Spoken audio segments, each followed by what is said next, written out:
Assalomu alaykum, Qisqa News kanali obunachilari. Siz bilan har doimgidek muhim voqealar, keskin qarorlar va jamiyat e'tibori markazidagi masalalarni bir joyga jamlaymiz. Bizda hafta dayjesti.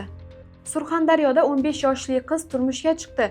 2025-yilning avgust oyida Surxondaryo viloyati Denov tumanida voyaga yetmagan 15 yoshli qizning turmushga chiqqani bo'yicha xabarlar tarqaldi. Ushbu holat jamoatchilik va ijtimoiy tarmoqlarda keng muhokama qilinib, rasmiy tashkilotlar tomonidan o'rganildi va qonuniy choralar ko'rildi. Aniqlanishicha, Denov tumanining Ozod mahallasida yashovchi 67 yoshli ayol, ya'ni qizning buvisi nabirasini 27 yoshli yigitga turmushga bergan.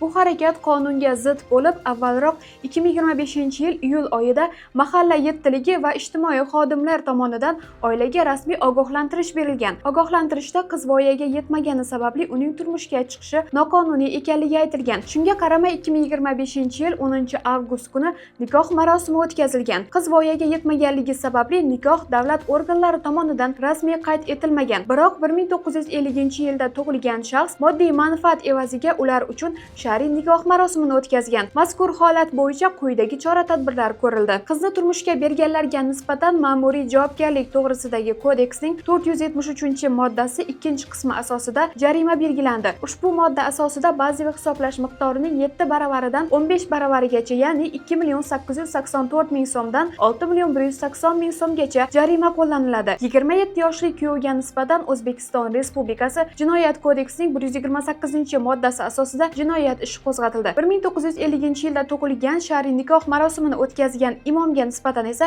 Jinoyat kodeksining 125-moddasi bilan jinoyat ishi ochildi.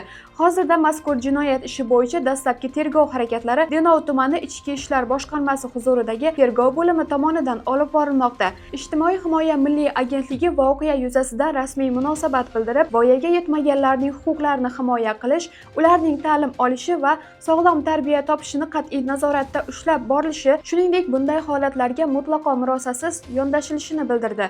Hozirda 15 yoshli qiz Denov tumanidagi kasb-hunar maktabida tahsil olmoqda. Qizning huquqlari, ta'lim olishi va xavfsizligi mutasaddi tashkilotlar tomonidan doimiy nazorat ostida. Ta'lim haqidagi yangiliklar tahliliga o'tamiz. Super kontrakt bekor qilindimi? So'nggi kunlarda ijtimoiy tarmoqlarda O'zbekistonda super kontrakt to'liq bekor qilindi degan xabarlar tarqaldi. Ammo bu xabar to'liq haqiqatga mos emas. Avvalgi kirish imtihonlarida minimal 56.7 ballni ham to'play olmagan abituriyentlar ta'lim yo'nalishida belgilangan eng yuqori to'lov kontrakt miqdorining 2 barobarini to'lash orqali o'qishga kira olardi. Endilikda aynan shu tartib bekor qilindi.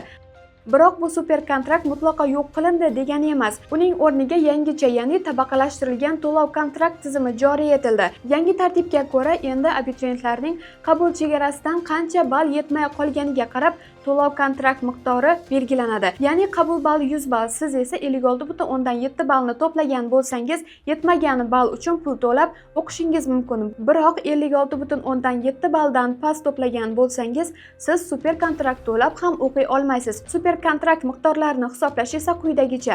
Qabul balliga 1.5 ballgacha yetmagan abituriyentlar uchun bazaviy to'lov kontraktining 1,5 barobari, 1.6 balldan 2.5 ballgacha yetmaganlar uchun 2 barobari, 2.6 balldan 3.05 ballgacha yetmaganlar uchun 2,5 barobar, 3.6 balldan 4.5 ballgacha yetmaganlar uchun 3 barobar miqdorida to'lov talab qilinadi. Agar abituriyent qabul ballidan 4.5 balldan ham ortiq yetkaza olmagan bo'lsa, bu holatda kontrakt miqdorini har bir oliy ta'lim muassasasi rahbari kamida 3 barobar qilib mustaqil belgilaydi. Demak, super kontrakt bekor qilindi degan xabar to'liq noto'g'ri. To'g'rirog'i, eski super kontrakt tartibi bekor qilindi, ammo uning o'rniga adolatga asoslangan tabaqalashtirilgan kontrakt tizimi joriy qilindi.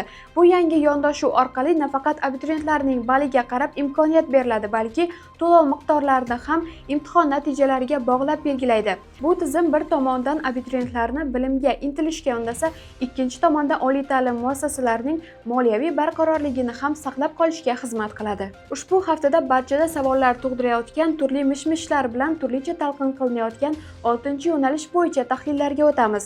2025-2026 o'quv yilida talabalikka tavsiya qilinmagan abituriyentlar uchun 25-sentyabrdan 3-oktyabrgacha shu kuni ham 6-yo'nalish uchun ariza topshirish imkoniyati ochildi.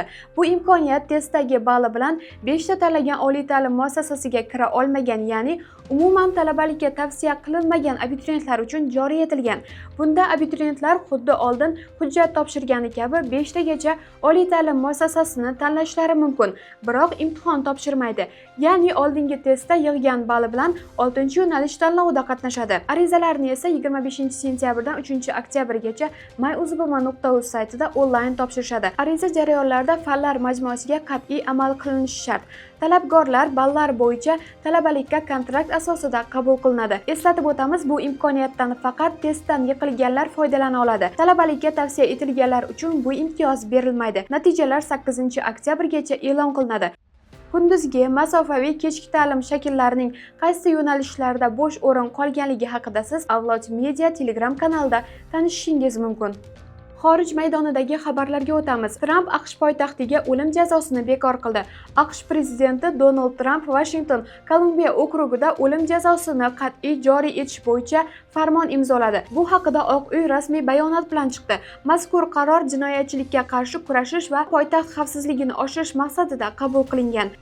Trampning ta'kidlashicha, so'nggi yillarda Washingtonda olib borilgan yumshoq siyosat jinoyatchilar, ayniqsa qotillik holatlarining keskin ko'payishiga olib kelgan. 2024-yil yakuniga ko'ra Washingtonda har 100 ming aholida 27,3 ta qotillik bilan AQShdagi eng xavfli shaharlar qatoriga kirgan. Bu ko'rsatkich hatto Nyu-Yorkdan ham 6 barobar yuqori. Ushbu farmon asosida endilikda poytaxtda qotillik jinoyati sodir etgan har bir shaxs o'lim jazosi bilan jazolanishi mumkin. Farmonning ijrosini AQSh Adliya vazirligi va federal prokuratura nazorat qiladi. Eslatib o'tamiz, Washingtonda so'nggi bor o'lim jazosi 1957-yilda amalga oshirilgan. 1981-yilda esa shahar kengashi bu jazo turini butunlay bekor qilgandi. Biroq Kolumbiya okrugining maxsus federal maqomi Trampga bu qarorni bekor qilish huquqini berdi. Shuningdek, Trampning bu qarori AQSh ichkarisida keskin noroziliklarga sabab bo'ldi. Tanqidchilarga ko'ra, o'lim jazosi noto'g'ri hukmlarga olib kelishi mumkin.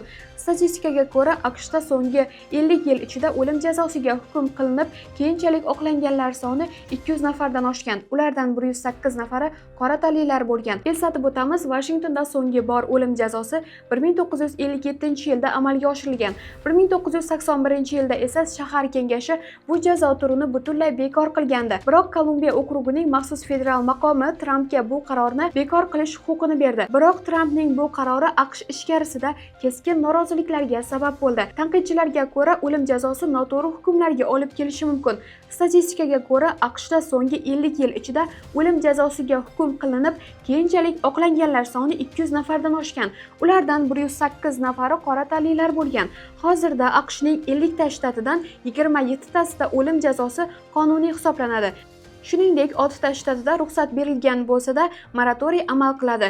Eng ko'p o'lim jazosi hukmlari Florida, Texas, Arizona kabi janubiy shtatlarida ijro etiladi.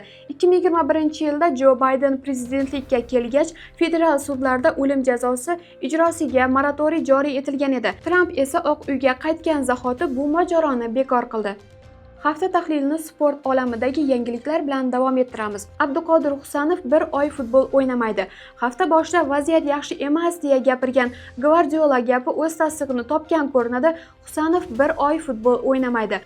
Arsenalga qarshi uchrashuvda to'p tepgan Abduqodir Husanov jarohati sababli Manchester Cityning taxminan bir oy maydoniga tushmasligi ma'lum bo'ldi. Futbolchi ushbu jarohati sababli ketma-ket 3 o'yin uchrashuvlarida ham ishtirok eta olmaydi.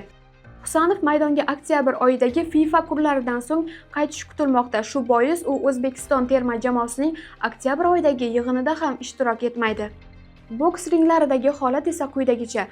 Bahodir Jalolovning navbatdagi raqibi ma'lum bo'ldi.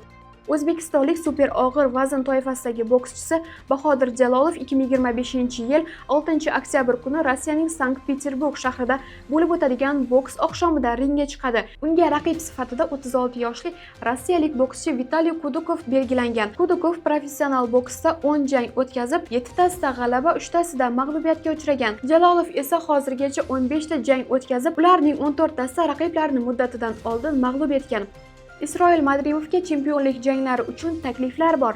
Professional bokschimiz Isroil Madrimov navbatdagi jangi haqida fikr bildirdi. Unga ko'ra, hozirda reytingdagi o'rni yuqori bo'lganligi sababli promouterslar tomonidan chempionlik janglari uchun takliflar tushmoqda. Albatta, hozir reytingimiz yaxshi, bizdan jang kutishmoqda. Promouterlarimiz bu borada muzokarada. Menejerim sog'lig'imni so'radi va bir necha takliflar borligini bildirdi. Men esa sog'ligimni tiklab olgandan so'ng jangga tayyor bo'lishimni aytdim, dedi Isroil Madrimov. Uning so'zlariga ko'ra, aynan chempionlik jangi uchun takliflar mavjud va bu yo'nalishlarda ishlar davom etmoqda. Yurtimiz va xorij sahnadagi voqealar tafsilotini Qisqa News'da kuzatib boring.